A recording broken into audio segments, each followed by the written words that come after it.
నేను ఎవరైనా చెప్పొచ్చండి, ప్రొడ్యూసర్ కానీ, డైరెక్టర్ కానీ, స్టోరీ రైటర్ కానీ. లాస్ట్ వీక్ నేను విజయ్ సేతుపతి సినిమా ఒకటి చూసా. అది నడువుల కొంచెం పక్కత కానూన్ అని నేను ప్రొనౌన్సియేషన్ కరెక్ట్గా చెప్పాను అనుకుంటా. నేను ఇది చూస్తుంటే అది నాకు గుర్తొచ్చింది. అందులో కూడా విజయ్ సేతుపతికి మ్యారేజ్ అయ్యే 2 రోజుల ముందు క్రికెట్ బాల్లో ఇదయ్యి ఇలాగే మర్చిపోతాడా నేను. సేమ్ ఆయనకి వెనకాల నా 3 ఫ్రెండ్స్ ఉండి ఆయన అయితే మీరు చైల్డ్హుడ్ ఎపిసోడ్స్ యాడ్ చేశారు మీ దాంట్లో.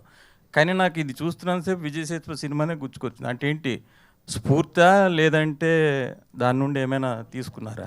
అది గుర్తు రావడంలో తప్పలేదండి, ఎందుకంటే అది కూడా సేమ్ మెమరీ లాస్ కాన్సెప్టే కాబట్టి. అయితే బేసిక్గా మేము ఫస్ట్ కథ రాసుకున్నప్పుడే గుర్తు చేయాలి అనేదే ఫస్ట్ స్టార్ట్ అయింది కథ. అంటే నాస్టాల్జియా అది, అంటే అన్నీ మర్చిపోయి ఇప్పుడు ఏదో బిజీ లైఫ్లో గడిపేస్తున్న వాళ్ళకి కొంచెం మంచి నాస్టాల్జియా ఫీల్. మీరు సినిమా చూసారా? చూశాను.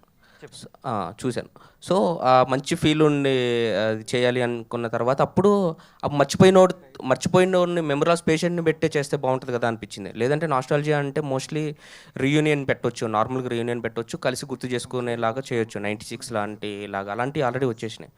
సో ఇలాంటి కథ చెప్పాలి అంటే డిఫరెంట్గా చెప్పాలి అనిపించింది. సో అప్పుడు మెమరీ లాస్ ఉన్న పేషెంట్నే యూజ్ చేసుకుంటే బాగుంటుంది అనిపించింది అనమాట. సో అట్లా మెమరీ లాస్ పేషెంట్ని పెట్టి ఒకటి యాక్సిడెంట్ అయ్యి ఆయనకు కూడా మ్యారేజ్ 2 రోజుల ముందు ఇందులో కూడా మీ దాంట్లో కూడా అవును, అది కోఇన్సిడెంటల్గా అయిందండి. ఆ తర్వాత నేను చూశాను సినిమా. నేను ఇట్లా కథ చెప్పిన తర్వాత ఇలానే ఉంది అనుకున్న తర్వాత అప్పుడు నేను ఆ సినిమా చూసిన తర్వాత ఇంకా మీకు కొంచెం సిమిలర్ అనిపించింది. కాకపోతే ఏంటంటే ఇంకా డ్రామా అంతా కంప్లీట్ డిఫరెంట్ అండి.